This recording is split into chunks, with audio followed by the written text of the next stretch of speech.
ಎಲ್ಲರಿಗೂ ನಮಸ್ತೆ. ಬನ್ನಿ ಇವತ್ತಿನ ವಿಡಿಯೋ ನೋಡ್ಕೊಂಬರೋಣ. ಹಾಗೆ ಈ ವಿಡಿಯೋದಲ್ಲಿ 2025 ಲಾಸ್ಟ್ ವ್ಲಾಗ್ ಹಾಗೆ 2026 ಹೊಸ ವ್ಲಾಗ್ನ ಇದಕ್ಕೆ ಸೇರಿಸಿದ್ದೀನಿ. ಚೆನ್ನಾಗಿರುತ್ತೆ, ಲಾಸ್ಟ್ ಎಂಡು ಸ್ಟಾರ್ಟು ಕೂಡ. ಈ ವರ್ಷ ತುಂಬಾ ಅಂದ್ಕೊಂಡಿದ್ದೀನಿ, ಅದನ್ನೆಲ್ಲ ಮಾಡಲಿಕ್ಕೆ ಟ್ರೈ ಮಾಡ್ತೀನಿ. ಮೇಯ್ನಾಗಿ ಏನು ಅಂದ್ಕೊಂಡಿದ್ದೀನಿ ಅಂದರೆ ಯೂಟ್ಯೂಬ್ನ ಸೀರಿಯಸ್ಸಾಗಿ ತೊಗೋಬೇಕು ಅಂದ್ಕೊಂಡಿದ್ದೀನಿ. ಹಾಗೆ ಇದರಲ್ಲಿ ಪೇಮೆಂಟ್ ತೊಗೋಬೇಕು ಅಂತ ಡಿಸೈಡ್ ಆಗಿದ್ದೀನಿ. ಆದ್ದರಿಂದ ಈ ವರ್ಷ ಸಿನ್ಸಿಯರಾಗಿ ವ್ಲಾಗ್ಸ್ ಹಾಕೋಣ ಅಂತ ಅಂದ್ಕೊಂಡಿದ್ದೀನಿ. ಯೂಟ್ಯೂಬ್ನ ಸೀರಿಯಸ್ಸಾಗಿ ತೊಗೊಂಡು 2-3 ವೀಡಿಯೋ ಹಾಕಲಿಕ್ಕೆ ಟ್ರೈ ಮಾಡ್ತೀನಿ ವಾರದಲ್ಲಿ. ಹಾಗೆಯೇ ಈ ವಿಡಿಯೋದಲ್ಲಿ ಏನು ಮಾಡ್ತಾಯಿದ್ದೀವಪ್ಪ ಅಂದರೆ ಡಿಸೆಂಬರ್ 30ನೇ ತಾರೀಕು ಅಂದರೆ 31 ಮಾಡಬೇಕಿತ್ತಲ್ಲ, ನಾವು 30ನೇ ತಾರೀಕು ಕೂಡ ಮಾಡಿದ್ವಿ. ಯಾಕೆಂದರೆ ಮಕ್ಕಳೆಲ್ಲ ಕ್ರಿಸ್ಮಸ್ ರಜಕ್ಕೆ ಮನೆಯಲ್ಲೇ ಇದ್ದರು. ಮನೆಯಲ್ಲೇ ಮಾಡಿಕೊಡ್ತಾ ಇದ್ರಿಂದ ಅವ್ರಿಗೇನು ಅಷ್ಟು ಮಜಾ ಬರ್ತಾ ಇರಲಿಲ್ಲ. ಈ ರೀತಿ ಎಲ್ಲರೂ ಸೇರಿ ಏನಾದರೂ ಮಾಡೋಣ ಅಂತ ಡಿಸೈಡ್ ಮಾಡಿಕೊಂಡು ಹೊರಗಡೆನೇ ಒಲೆ ಎಲ್ಲ ಇಟ್ಕೊಂಡಿದ್ದೀವಿ. ಈ ರೀತಿ ಫೈರ್ ಕ್ಯಾಂಪ್ ಕೂಡ ಹಾಕ್ಕೊಂಡಿದ್ದೀವಿ, ಚಳಿ ಅಲ್ವಾ ಆದ್ದರಿಂದ. ಆದರೆ ನಾವು ಈ ಥರ ಚಳಿಗೆ ಅಂತ ಹಾಕ್ಕೊಂಡ್ವಿ. ಆದರೆ ಏನೋ ಈ ಸರ್ತಿ ಅಷ್ಟು ಚಳಿ ಆಗಲಿಲ್ಲ. 2-3 ದಿನ ಚಳಿ ಕಡಿಮೆನೇ ಇತ್ತು. ಮತ್ತು 3ನೇ ತಾರೀಕಿಂದ ಫುಲ್ಲು ಚಳಿ ಸ್ಟಾರ್ಟ್ ಆಯಿತು. ನೋಡಿ ಇಲ್ಲಿ ಏನು ಮಾಡ್ತಾಯಿದ್ದೀವಪ್ಪ ಅಂದರೆ ಒಲೆಯಲ್ಲಿ ದಮ್ ಪಲಾವ್ ಮಾಡ್ತಿದ್ದೀವಿ. ಅದೇ ರೀತಿ ಜೋಳದ ರೊಟ್ಟಿ ಮಾಡ್ತಿದ್ದೀವಿ. ಜೋಳದ ರೊಟ್ಟಿ ಬಂದು ನನ್ನ ಫ್ರೆಂಡ್ಸ್ ಮಾಡ್ತಿದ್ದಾರೆ, ಅವ್ರು ಚೆನ್ನಾಗಿ ಎಕ್ಸ್ಪರ್ಟ್ ಅದರಲ್ಲಿ, ಆದ್ದರಿಂದ ಮಾಡ್ತಿದ್ದಾರೆ. ನೋಡಿ ಎಷ್ಟು ಚೆನ್ನಾಗಿ ಕೈಯಾಗೆ ತಟ್ಬಿಡ್ತಾರೆ, ಎಷ್ಟು ತೆಳುವಾಗಿ ತಟ್ತಾರೆ ಗೊತ್ತಾ. ಬಿಸಿ ಬಿಸಿ ರೊಟ್ಟಿ ಹಾಗೆ ಕಾಳು ಪಲ್ಯ ಕೂಡ ಮಾಡಿದ್ವಿ, ತುಂಬ ಚೆನ್ನಾಗಿತ್ತು. ಎಲ್ಲರೂ ಫುಲ್ ಎಂಜಾಯ್ ಮಾಡ್ಕೊಂಡು ತಿಂದ್ವಿ. ಅವತ್ತು ಎಷ್ಟೊತ್ತಿಗೆ 10 ಗಂಟೆ ಆಯಿತು ಅಂತಲೇ ಗೊತ್ತಾಗಿಲ್ಲ, ಅಷ್ಟು ಚೆನ್ನಾಗಿ ಎಂಜಾಯ್ ಮಾಡಿದ್ವಿ. ಹಾಗೆ 6 ಗಂಟೆಗೆ ಸ್ಟಾರ್ಟ್ ಮಾಡಿ 10 ಗಂಟೆವರೆಗೂ ಈ ರೀತಿ ಎಂಜಾಯ್ ಮಾಡ್ತಿದ್ವಿ. ಈ ರೊಟ್ಟಿ ತಟ್ಟೋ ಅಂಥ ಪ್ರೋಸೆಸ್ ಅಂತೂ ತುಂಬಾ ಚೆನ್ನಾಗಿರುತ್ತೆ ನೋಡೋದಕ್ಕೆ. ಆದರೆ ನಾನು ಈ ಥರ ತಟ್ಟೋ ಸೌಂಡೆಲ್ಲ ಹಾಕೋಣ ಅಂದರೆ ಫುಲ್ ಮ್ಯೂಸಿಕ್ಕು ಗಲಾಟೆ ತುಂಬ ಇತ್ತು, ಆದ್ದರಿಂದ ಏನೂ ಹಾಕಿಲ್ಲ. ಅದೇ ರೀತಿ ಈ ರೀತಿ ಚಪಾತಿ ಒಸೆಯೋ ಕಡ್ಡಿಯಲ್ಲೂ ಕೂಡ ಈ ರೀತಿ ಒಸಿತಾರೆ, ಅದನ್ನು ಕೂಡ ಈಸಿಯಾಗಿ ಆಗುತ್ತೆ. ನಾನು ತುಂಬ ಸಲ ಟ್ರೈ ಮಾಡಿದ್ದೀನಿ, ಆದರೆ ಇಷ್ಟು ನೀಟಾಗಿ ಬರೋದೇ ಇಲ್ಲ ನನಗೆ. ಕಲಿಬೇಕು ಇದನ್ನು ಕೂಡ, ಇದೊಂದು ಆಸೆ ಇದೆ, ಕಲಿಬೇಕು ರೊಟ್ಟಿ ಮಾಡೋದು ಅಂತ. ಫ್ರೆಂಡ್ಸ್ ಹೇಳ್ಕೊಡೋಕ್ಕೆ ತುಂಬಾ ರೆಡಿ ಇದ್ದಾರೆ, ಆದರೆ ನಾನೇ ಕಲೀಲಿಕ್ಕೆ ರೆಡಿ ಇಲ್ಲ. ಒಂದು ಸರ್ತಿ ಹೋಗಿ ನಿಂತ್ಕೊಂಡ್ರೆ ಸಾಕು, ನೀಟಾಗಿ ಹೇಳ್ಕೊಡ್ತಾರೆ, ಆದರೆ ನಾನು ಕಲಿಬೇಕಷ್ಟೆ. ಮೇಯ್ನು ಡಯೆಟ್ಗಂತೂ ತುಂಬಾ ಒಳ್ಳೆಯದು, ಆದ್ದರಿಂದ ಇದನ್ನು ಕಲಿತೀನಿ. ಏಕೆಂದರೆ ಎಣ್ಣೆ ಏನೂ ಯೂಸ್ ಮಾಡೋದಲ್ಲ, ಚೆನ್ನಾಗಿರುತ್ತೆ ರೊಟ್ಟಿ. ಬಿಸಿ ಬಿಸಿ ತಿಂದ್ಬಿಡಬೇಕು, ಗಟ್ಟಿ ಆಗ್ಬಿಡುತ್ತೆ. ಇಲ್ಲಾಂದ್ರೆ ಆಮೇಲೆ ಅಭ್ಯಾಸ ಇಲ್ಲ ಅಂದರೆ ತಿನ್ನಲಿಕ್ಕೂ ಕಷ್ಟನೇ. ನೋಡಿ ಈ ರೀತಿ ತೆಳುವಾಗಿ ಒಸ್ಕೊಂಡು ಒಲೆ ಮೇಲೇ ರೊಟ್ಟಿ ಮಾಡ್ಕೊಂಡ್ವಿ. ಮೇಯ್ನು ಒಲೆ ಅಂಟಿಸಿದ ಕಾರಣನೇ ಈ ರೊಟ್ಟಿ ಮಾಡಬೇಕು ಅಂತ ತುಂಬ ದಿನಗಳಿಂದ ಅಂದ್ಕೊತಿದ್ವಿ. ಈ ರೀತಿ ಒಲೆ ಇಟ್ಕೊಂಡು ರೊಟ್ಟಿ ಮಾಡ್ಕೊಂಡು ತಿನ್ನಬೇಕು ಅಂತ. ಬಿಸಿ ಬಿಸಿ ಮಾಡಿಕೊಡ್ತಾ ಇದ್ರೆ ಅಂತೂ ಎಲ್ಲರೂ ಎಂಜಾಯ್ ಮಾಡಿದ್ವಿ. ಮೊಸರು ಚಟ್ನಿ ಪುಡಿ ಎಲ್ಲ. ಆದರೆ ನಾನೇನು ಇದನ್ನೆಲ್ಲ ವಿಡಿಯೋ ಎಲ್ಲ ಹಾಕಲಿಲ್ಲ, ಯಾಕೆಂದರೆ ಸುಮ್ಮನೆ ಇದು ಮಾಡಬೇಕು ಅಂತ ಮಾಡಲಿಲ್ಲ. ಲಾಸ್ಟ್ ಎಂಡು ಒಂದು ಒಳಗಿರಲಿ ಅಂತ ಈ ರೀತಿ ಮಾಡ್ಕೊಂಡಿದ್ದೀನಿ ಅಷ್ಟೇ.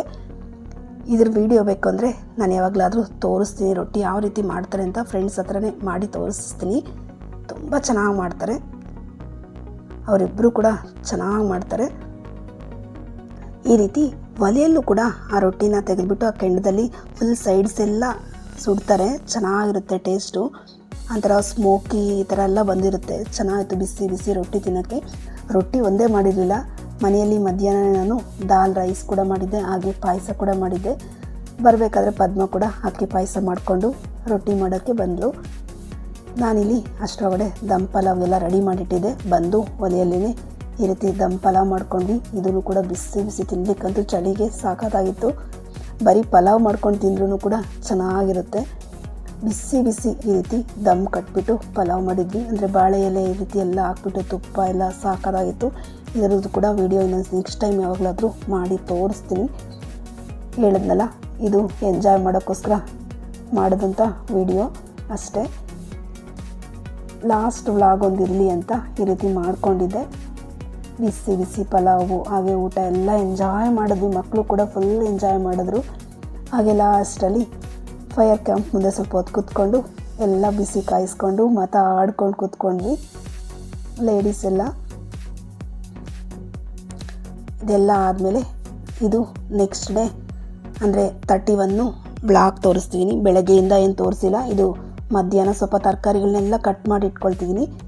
ಅಂದರೆ ಇದು ನೈಟ್ಗೆ ಎಲ್ಲ ರೆಡಿ ಮಾಡ್ಕೋಬೇಕು, ಆದ್ದರಿಂದ ಮಧ್ಯಾಹ್ನನೇ ತರಕಾರಿ ಎಲ್ಲ ತೊಳೆದ್ಬಿಟ್ಟು ನೀಟಾಗಿ ಕಟ್ ಮಾಡಿಬಿಟ್ಟು ನೀರಲ್ಲಿ ತೊಳೆದ್ಬಿಟ್ಟು ಸೈಡ್ಗೆ ಇಟ್ಬಿಟ್ಟೆ. ಹಾಗೆ ಸಂಜೆ ಏನು ಮಾಡಿದೆ ಅಂತ ತೋರಿಸ್ತೀನಿ ನೋಡಿ. ಆದಿತ್ಯನೂ ಕೂಡ ಹೆಲ್ಪ್ ಮಾಡ್ತಿದ್ದಾಳೆ. ಇವತ್ತು ಏನು ಮಾಡ್ತಿದ್ದೀನಪ್ಪ ಅಂದರೆ ಪಾರ್ಟಿಗೋಸ್ಕರ ಪಾವ್ ಭಾಜಿ ಮಾಡೋಣ ಅಂತ. ಆದ್ದರಿಂದ ತರಕಾರಿ ಎಲ್ಲ ಮಧ್ಯಾಹ್ನನೇ ಕಟ್ ಮಾಡಿ ತೊಳೆದ್ಬಿಟ್ಟು ಸೈಡ್ಗೆ ಇಟ್ಬಿಟ್ಟಿದ್ದೀನಿ. ಯಾಕೆಂದರೆ ಈಸಿಯಾಗಿರುತ್ತೆ. ಇನ್ನು ಸಂಜೆ ಅಂದರೆ ಇದೇ ಲೇಟ್ ಆಗಿಬಿಡುತ್ತೆ. ತರಕಾರಿ ಕಟ್ ಮಾಡ್ಕೊಳ್ಳೋದೊಂದೇ ಇದರಲ್ಲಿ ಲೇಟ್ ಆಗೋದು. ಆದ್ದರಿಂದ ಮಧ್ಯಾಹ್ನ ಎಲ್ಲ ಕಟ್ ಮಾಡಿ ಇಟ್ಕೊಂಡೆ. ಇದನ್ನು ಹೇಗೆ ಮಾಡ್ತೀನಿ ಅಂತ ತೋರಿಸ್ತೀನಿ. ನಾನಿವತ್ತು ಯಾವುದೇ ರೀತಿ ಎಣ್ಣೆ ಯೂಸ್ ಮಾಡಿಲ್ಲ, ಎಲ್ಲ ಕೂಡ ಬೆಣ್ಣೆಯಲ್ಲೇ ಮಾಡಿದ್ದೆ. ಒಂದು ಅರ್ಧ kg ಬೆಣ್ಣೆ ಖಾಲಿ ಮಾಡಿದ್ದೀನಿ ಅವತ್ತು. ಏನಿಲ್ಲ, ಕುಕ್ಕರ್ಗೆ 2-3 ಸ್ಪೂನಷ್ಟು ಬೆಣ್ಣೆ ಹಾಕ್ಕೊಂಡಿದ್ದೀನಿ. ಹಾಗೆ 1-2 ಗಡ್ಡೆಯಷ್ಟು ಬೆಳ್ಳುಳ್ಳಿ ಹಾಕ್ಕೊಂಡಿದ್ದೀನಿ. ಹಾಗೆ ಒಂದು ಚಿಕ್ಕ 10 ಈರುಳ್ಳಿಯಷ್ಟು ಕಟ್ ಮಾಡಿ ಹಾಕ್ಕೊಂಡಿದ್ದೀನಿ. ಇದನ್ನೆಲ್ಲ ಹಾಕ್ಕೊಂಡು ಚೆನ್ನಾಗಿ ಸ್ವಲ್ಪ ಹೊತ್ತು ಫ್ರೈ ಮಾಡ್ಕೋಬೇಕು. ತುಂಬ ಏನು ಫ್ರೈ ಆಗೋದು ಬೇಡ, ಯಾಕೆಂದರೆ ಎಲ್ಲ ಸ್ಮ್ಯಾಶ್ ಮಾಡ್ತೀನಿ. ಇದೇನು ಗೋಲ್ಡ್ ಕಲರ್ ಅದೆಲ್ಲ ಏನು ಬರೋದು ಬೇಡ, ಸುಮ್ಮನೆ ಸ್ವಲ್ಪ ಹೊತ್ತು ಫ್ರೈ ಆದರೆ ಸಾಕು, 1 ಮಿನಿಟ್ ಅಂದರೆ ಸಾಕು. ಹಾಗೆ ಇದಕ್ಕೆ ತರಕಾರಿಗಳಾಗಲಿ ನಾನು ಇವತ್ತು ಫಸ್ಟ್ ಬಂದು ಕ್ಯಾಪ್ಸಿಕಮ್ ಹಾಕ್ಕೊಂಡಿದ್ದೀನಿ. ಹಾಗೆ ಬೀನ್ಸು, ಇದಕ್ಕೆ 2-3 ಆಲೂಗಡ್ಡೆ ಹಾಕ್ಕೊಂಡಿದ್ದೀನಿ. ಹಾಗೆ ಒಂದು ದೊಡ್ಡದು ಬೀಟ್ರೂಟ್ ಹಾಕ್ಕೊಂಡಿದ್ದೀನಿ, ದೊಡ್ಡದು ಒಂದು ಕ್ಯಾರೆಟು, ಹಾಗೆ ಕಾಲಿಫ್ಲವರು ಒಂದು 1/4 ಭಾಗದಷ್ಟು ಬಿಡಿಸಿಟ್ಕೊಂಡಿದ್ದೀನಿ, ಅದನ್ನು ಹಾಕ್ಕೊಂಡಿದ್ದೀನಿ. ಇದನ್ನೆಲ್ಲ ತೊಳೆದಿದ್ದೀನಿ ಮಧ್ಯಾಹ್ನನೇ. ಇದು ಕಾಲಿಫ್ಲವರ್ ಒಂದು 1/4 ಭಾಗದಷ್ಟು ಅಥವಾ ದೊಡ್ಡದಾಗಿ ಒಂದು ಕಾಲಿಫ್ಲವರ್ ಹಾಕ್ಕೊಂಡಿದ್ದೀನಿ. ಹಾಗೆ ಎಲೆಕೋಸು ಇಷ್ಟು ಹಾಕ್ಕೊಂಡಾದ್ಮೇಲೆ ಬಟಾಣಿ ಯಾವಾಗ ತಾನೇ ಬಿಡಿಸ್ಕೊಂಡು ಫ್ರೆಶ್ಶಾಗಿ ತೊಗೊಬಂದು ಹಾಕಿದೆ. ಬಟಾಣಿ ಇರಲಿಲ್ಲ, ಆದ್ದರಿಂದ ಒಣ ಬಟಾಣಿ ಬೇಕಾದ್ರೆ ನೆನೆಸ್ಬಿಟ್ಟು ಹಾಕ್ಬೋದು, ಅದನ್ನು ಕೂಡ ಚೆನ್ನಾಗೇ ಇರುತ್ತೆ. ಆಮೇಲೆ ಒಂದು ದೊಡ್ಡ ಗ್ಲಾಸಷ್ಟು ನೀರು ಹಾಕ್ಬಿಟ್ಟು ಒಂದು 3-4 ವಿಸಿಲ್ ಚೆನ್ನಾಗಿ ಕೂಗಿಸ್ಕೋಬೇಕು. ಫುಲ್ಲು ಕುಕ್ಕರ್ ತಣ್ಣಗಾದ್ಮೇಲೆ ತೆಗಿಬೇಕು, ಯಾಕೆಂದರೆ ಚೆನ್ನಾಗಿ ಸಾಫ್ಟಾಗಿ ಆಗಬೇಕು ತರಕಾರಿ ಎಲ್ಲ. ಇದು ಮಾಡೋದಂತೂ ತುಂಬಾ ಈಸಿ, ತಿನ್ನಲಿಕ್ಕೂ ಕೂಡ ಮಕ್ಕಳಿಗೆ ತುಂಬಾ ಟೇಸ್ಟ್ ಚೆನ್ನಾಗಿರುತ್ತೆ. ಇದೆಲ್ಲ ಕುಕ್ಕರ್ ತಣ್ಣಗಾಗಲಿಕ್ಕೆ ಸೈಡ್ಗೆ ಇಟ್ಟಿದ್ದೀನಿ. ಅದು 1 ಅವರೇ ಬಿಟ್ಬಿಟ್ಟಿದೆ, ಅಂದರೆ ತರಕಾರಿ ಎಲ್ಲ ಬೇಯಿಸ್ಬಿಟ್ಟು ಸ್ವಲ್ಪ ಹೊತ್ತು ಬಿಟ್ಬಿಟ್ಟು ಆಮೇಲೆ ರೆಡಿಯಾಗಿ ಬರೋಣ ಅಂತ ಅಂದ್ಕೊಂಡು ಮಕ್ಕಳನ್ನೆಲ್ಲ ರೆಡಿ ಮಾಡಲಿಕ್ಕೆ ಹೋಗಿದ್ವಿ. ಆಮೇಲೆ ಬಂದು ಇದನ್ನು ಮಾಡ್ತಿದ್ದೀನಿ. ಈಗ ಒಂದು ಪ್ಯಾನ್ ಇಟ್ಕೊಂಡು ಮತ್ತೆ 1-2 ಸ್ಪೂನಷ್ಟು ಬೆಣ್ಣೆ ಹಾಕ್ಕೊಂಡಿದ್ದೀನಿ. ನಾನಿಲ್ಲಿ ಯಾವುದೇ ರೀತಿ ಎಣ್ಣೆ ಹಾಕ್ಕೊಂಡಿಲ್ಲ. ಸಣ್ಣ ಕಟ್ ಮಾಡಿರುವಂಥ ಈರುಳ್ಳಿ ಒಂದು 4-5 ಹಾಕ್ಕೊಂಡಿದ್ದೀನಿ. ನೋಡಿ, ಬೆಣ್ಣೆಯಲ್ಲೇ ಚೆನ್ನಾಗಿ ಫ್ರೈ ಮಾಡ್ಕೋಬೇಕು. ಇದನ್ನೆಲ್ಲ ಸ್ವಲ್ಪ ಈರುಳ್ಳಿನ ಚೆನ್ನಾಗಿ ಫ್ರೈ ಮಾಡ್ಕೋಬೇಕು. ಹಾಗೆ ನಾನು 1 ಸ್ಪೂನಷ್ಟು ಜಿಂಜರ್ ಗಾರ್ಲಿಕ್ ಪೇಸ್ಟ್ ಹಾಕ್ಕೊಂಡಿದ್ದೀನಿ. ಇದು ಮನೆಯಲ್ಲೇ ಮಾಡ್ಕೊಂಡಿರೋವಂಥದ್ದು. ಇದು ಸ್ವಲ್ಪ ಕಲರ್ ಚೇಂಜ್ ಆದಮೇಲೆ ಇದಕ್ಕೆ 2-3 ಟೊಮೊಟೊ ಪೇಸ್ಟ್ನ ಹಾಕ್ಕೊಂಡಿದ್ದೀನಿ, ಅಂದರೆ ಮಿಕ್ಸಿಂಗ್ ಮಾಡ್ಕೊಂಡಿದ್ದೀನಿ ಅಷ್ಟೇ. 3 ಟೊಮೊಟೊನ ಇದನ್ನು ಕೂಡ ಸ್ವಲ್ಪ ಚೆನ್ನಾಗಿ ಗಟ್ಟಿಗೆ ಆಗಬೇಕು, ಅದುವರೆಗೂ ಫ್ರೈ ಮಾಡ್ಕೋಬೇಕು. ಅಷ್ಟರೊಳಗಡೆ ಕುಕ್ಕರ್ ಕೂಡ ತಣ್ಣಗಾಗಿದೆ. ಈಗ ಇದನ್ನು ತೆಗೆದುಬಿಟ್ಟು ತರಕಾರಿನೆಲ್ಲ ಸ್ಮ್ಯಾಶ್ ಮಾಡ್ಕೊಳ್ಳೋಣ. ನೋಡಿ, ಇಷ್ಟರೊಳಗಡೆ ಕುದೀತಾ ಇದೆ ಇದು. ನೋಡಿ, ಆಲ್ಮೋಸ್ಟ್ 1 ಅವರ್ ಬಿಟ್ಟರು ಇನ್ನೂ ಬಿಸಿ ಇದೆ. ತರಕಾರಿ ಎಲ್ಲ ಚೆನ್ನಾಗಿ ಸಾಫ್ಟಾಗಿ ಬೆಂದಿತ್ತು. ಈಗ ಇದನ್ನು ಸಾಫ್ಟಾಗಿ ಸ್ಮ್ಯಾಶ್ ಮಾಡ್ಕೊಳ್ಳೋಣ. ನಾನಿಲ್ಲಿ ಪೊಟ್ಯಾಟೊ ಸ್ಮ್ಯಾಶರ್ ತೊಗೊಂಡಿದ್ದೀನಿ. ಸ್ವಲ್ಪ ನೀರು ಜಾಸ್ತಿ ಇದೆ, ನೀರನ್ನ ಸೈಡಿಗೆ ತೆಗೆದುಬಿಟ್ಟು ಆಮೇಲೆ ಸ್ಮ್ಯಾಶ್ ಮಾಡ್ಕೊಳ್ತೀನಿ. ನೀರಿದ್ರೆ ಸ್ವಲ್ಪ ಸ್ಮ್ಯಾಶ್ ಮಾಡೋಕ್ಕೆ ಕಷ್ಟ, ಆದ್ದರಿಂದ ನೀರನ್ನ ಸ್ವಲ್ಪ ಸೈಡ್ಗೆ ಇಟ್ಕೊಂಡಿದ್ದೀನಿ. ನೀರನ್ನೆಲ್ಲ ಆಮೇಲೆ ಯೂಸ್ ಮಾಡ್ತೀನಿ, ವೇಸ್ಟ್ ಮಾಡಲ್ಲ. ನೋಡ್ತಿದ್ದೀರಲ್ಲ, ಇಷ್ಟು ಸಾಫ್ಟಾಗಿ ತರಕಾರಿ ಬೇಯಬೇಕು. ಒಂದು 3-4 ವಿಸಿಲ್ ಆದರೂ ಏನಾಗಲ್ಲ, ಚೆನ್ನಾಗಿ ಸಾಫ್ಟಾಗಿ ಆಗುತ್ತೆ ಅಷ್ಟೇ. ಎಷ್ಟು ಸಾಫ್ಟಾಗಾದರೆ ಅಷ್ಟು ಚೆನ್ನಾಗಿರುತ್ತೆ ಇದು. ಈ ಬಾಜಿ ಮಾಡೋದು ತುಂಬಾ ಈಸಿ. ಮಕ್ಕಳಿಗೆ 1-2-3 ದಿನ ಆರಾಮಾಗಿ ಮಾಡಿಕೊಡ್ಬೋದು, ಒಂದು ಸರ್ತಿ ಮಾಡಿಟ್ಕೊಂಡ್ರೆ. ಚಿಕ್ಕದಾಗೂ ಕೂಡ ಸ್ವಲ್ಪ ತರಕಾರಿ ಹಾಕ್ಕೊಂಡು ಕೂಡ ಮಾಡ್ಕೋಬೋದು. ನಾನಿವತ್ತು ಪಾರ್ಟಿಗೋಸ್ಕರ ಜಾಸ್ತಿ ಮಾಡ್ತಿದ್ದೀನಿ. ಹಾಗೆ ನಾನಿಲ್ಲಿ ಇದಕ್ಕೆ ಪಾವ್ ಭಾಜಿ ಮಸಾಲ ಬರುತ್ತಲ್ಲ, ಅದರಿಂದ ಒಂದು 3-4 ಸ್ಪೂನಷ್ಟು ಹಾಕ್ಕೊಂಡಿದ್ದೀನಿ. ಒಂದು 50 ಗ್ರಾಮ್ ಅಷ್ಟೇ ಹಾಕ್ಕೊಂಡಿದ್ದೀನಿ ಅಂತ ಹೇಳ್ಬೋದು. ನೋಡಿ, ಈಗ ಅದನ್ನೆಲ್ಲ ಸ್ಮ್ಯಾಶ್ ಮಾಡಿ ಇಟ್ಕೊಂಡೆಲ್ಲ ತರಕಾರಿನೆಲ್ಲ ಇದನ್ನು ಹಾಕ್ಕೊಳ್ತೀನಿ. ಬೀಟ್ರೂಟಿಂದ ಈ ಕಲರ್ ಬಂದಿದೆ. ಹಾಗೆ ನಾವು ಕಾಶ್ಮೀರಿ ರೆಡ್ ಚಿಲ್ಲಿ ಕೂಡ ಹಾಕ್ಕೊಳ್ಳೋದ್ರಿಂದ ಕಲರ್ ಚೆನ್ನಾಗಿ ಬರುತ್ತೆ. ನೋಡಿ, ಈ ರೀತಿ ಬೇಯಿಸಿರೋ ತರಕಾರಿಗಳನ್ನೆಲ್ಲ ಸ್ಮ್ಯಾಶ್ ಮಾಡಿ ಹಾಕ್ಕೊಂಡಿದ್ದೀನಿ. ಚೆನ್ನಾಗಿ 1-2-3 ಸರ್ತಿ ಚೆನ್ನಾಗಿ ಕುದಿಸ್ಕೋಬೇಕು. ಕುದ್ದರೆ ಚೆನ್ನಾಗಿರುತ್ತೆ. ಕುದ್ದಿದ್ದಾದಮೇಲೆ ಇದಕ್ಕೆ ರುಚಿಗೆ ತಕ್ಕಷ್ಟು ಉಪ್ಪು, ಹಾಗೆ ಸ್ವಲ್ಪ ಬೆಣ್ಣೆನೂ ಹಾಕ್ಕೋಬೇಕು. ಹಾಗೆ ಉಳಿದಂಥ ನೀರಿತ್ತಲ್ಲ, ಅದನ್ನು ಕೂಡ ಹಾಕ್ಕೊಂಡು ಚೆನ್ನಾಗಿ ಕುದಿಸ್ಕೊಳ್ತೀನಿ. ಉಪ್ಪು ನೋಡ್ಕೊಂಡು ಹಾಕ್ಕೊಳ್ಳಿ, ಬೇಕು ಅಂದರೆ ಮತ್ತೆ ಹಾಕ್ಕೋಬಹುದು.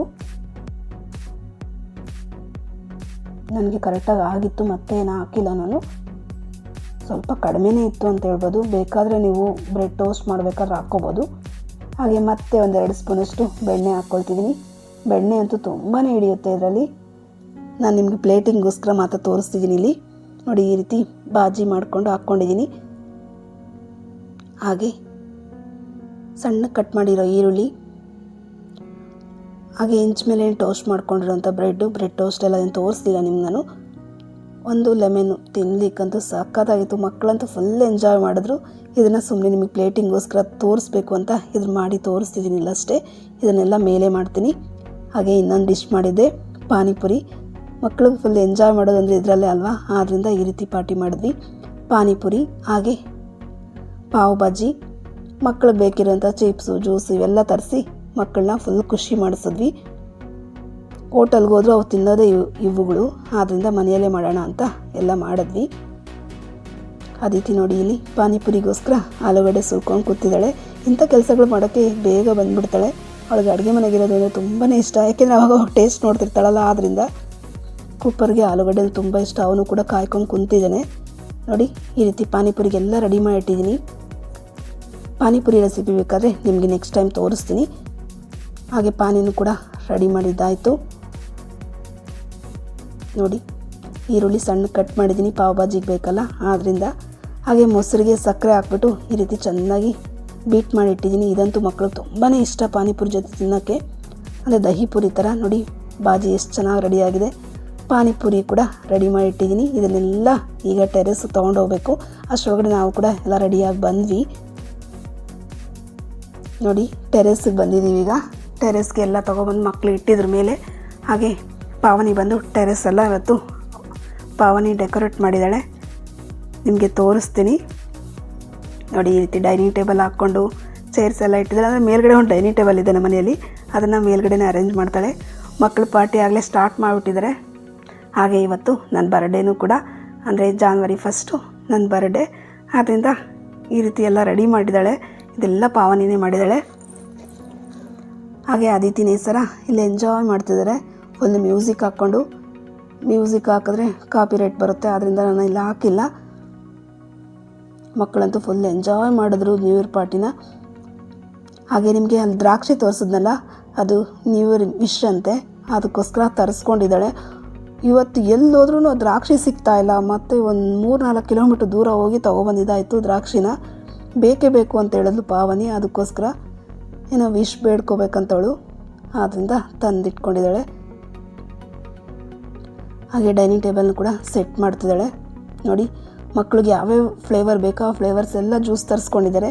ದೊಡ್ಡವ್ರಿಗೆಲ್ಲ ಕೋಕು, ಪೆಪ್ಸಿ ಇವನ್ನೆಲ್ಲ ತರಿಸಿಟ್ಟಿದ್ದಾರೆ. ಮಕ್ಕಳಿಗೆಲ್ಲ ಅದು ಮಗು ಜ್ಯೂಸ್ ಬರುತ್ತಲ್ಲ, ಅದನ್ನು ತರಿಸ್ಕೊಂಡಿದ್ದಾರೆ. ಯಾರ್ಯಾರಿಗೆ ಯಾವ ಫ್ಲೇವರ್ ಬೇಕೋ ಆ ಫ್ಲೇವರ್ನ ತರಿಸ್ಕೊಂಡಿದ್ದಾರೆ.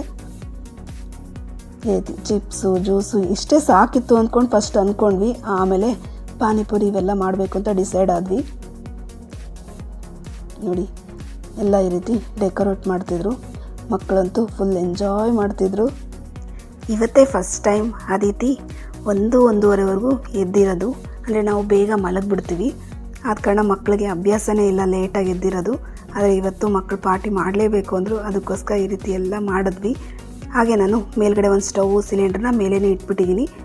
ಈ ರೀತಿ ಏನಾದರೂ ಮಾಡಬೇಕು ಅಂದರೆ ಅದನ್ನು ಯೂಸ್ ಮಾಡ್ಕೊಳ್ತೀನಿ. ನಾನಿಲ್ಲಿ ಬಿಸಿ ಬಿಸಿ ಬ್ರೆಡ್ ಟೋಸ್ಟ್ ಎಲ್ಲ ಮಾಡಿಕೊಡ್ತಿದ್ದೀನಿ. ಅಂದರೆ ಬಾಜಿ ತಿನ್ನಲಿಕ್ಕೆ ಪಾವ್ ಭಾಜಿ ಎಲ್ಲ ರೆಡಿ ಮಾಡಿಕೊಡ್ತಿದ್ದೀನಿ. ಎಲ್ಲ ತಿಂತಿದ್ದಾರೆ ಕೂಡ, ಬಿಸಿ ಬಿಸಿ ತಿನ್ನೋರಿಗೆಲ್ಲ ಮಾಡಿಕೊಡ್ತಿದ್ದೀನಿ. ಎಲ್ಲರೂ ಕೂಡ ತಿಂದಾದ್ಮೇಲೆ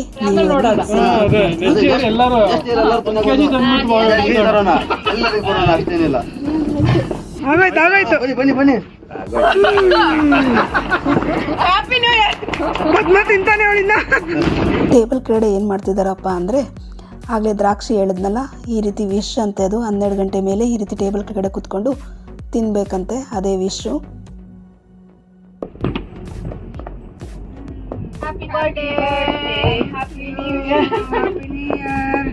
ನೋಡ್ತಿದ್ದೀರಲ್ಲ, ಕತ್ಲಲ್ಲಿ ಮಾಡ್ತಾ ಇದ್ದೀವಿ. ಏನಕ್ಕಪ್ಪ ಅಂದರೆ ಈಗ ಒಂದು 15 ಮಿನಿಟ್ಸ್ ಇದ್ದಂಗೆ ಕರೆಂಟ್ ಹೋಯ್ತು. ಕರೆಂಟ್ ಬರಲೇ ಇಲ್ಲ. 12 ಗಂಟೆ ಆದ್ರೂ ಹಂಗಾಗೋಯ್ತು ಅವತ್ತು. ಆದ್ದರಿಂದ ಈ ಚಂದ್ರನ ಬೆಳಕು ಮತ್ತು ಈ ಥರ ಟಾರ್ಚ್ ಹಾಕ್ಕೊಂಡು ಕೇಕ್ನೆಲ್ಲ ಕಟ್ ಮಾಡ್ಕೊಂಡ್ವಿ. ಅದೇ ರೀತಿ ಅವ್ರು ಟೇಬಲ್ ಕೆಳಗಡೆ ಏನೇನು ಕೂತ್ಕೊಂಡು ವಿಶ್ ಮಾಡಿಕೊಂಡ್ರೋ ಅದೆಲ್ಲನೂ ಕೂಡ ಆಗಲಿ ಅಂತ ಮನಸ್ಫೂರ್ತಿಯಾಗಿ ನಾವು ಕೂಡ ಕೇಳ್ಕೊಂಡ್ವಿ. ನೋಡಿ ಈ ರೀತಿ ಕೇಕ್ ಕಟ್ ಮಾಡಿ ಎಲ್ಲರೂ ಕೂಡ ತಿಂದು ಎಂಜಾಯ್ ಮಾಡಿ ನಾವು ಈ ರೀತಿ 2025ನ ಕಳಿಸ್ಕೊಟ್ಟು 2026ನ ವೆಲ್ಕಮ್ ಮಾಡಿದ್ವಿ.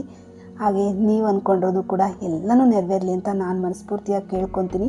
ನನ್ನ ವಿಡಿಯೋ ಏನಾದರೂ ನಿಮ್ಗೆ ಇಷ್ಟ ಆದರೆ ದಯವಿಟ್ಟು ಚಾನಲ್ನ ಸಬ್ಸ್ಕ್ರೈಬ್ ಮಾಡ್ಕೊಳ್ಳಿ, ಲೈಕ್, ಶೇರ್, ಕಮೆಂಟ್ ಮಾಡಿ. ಆಡಿ ಡ್ಯಾನ್ಸ್ ಆಡಿ ಒಂದು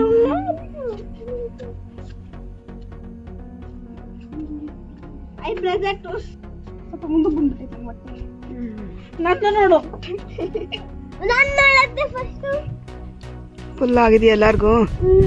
ಹೋಗ್ಲಿ, ನ್ಯೂ ಇಯರ್ ಎಂಜಾಯ್ ಮಾಡಿದ್ರಾ? Happy new year. Happy new year ಮಕ್ಕಳ. Thank you.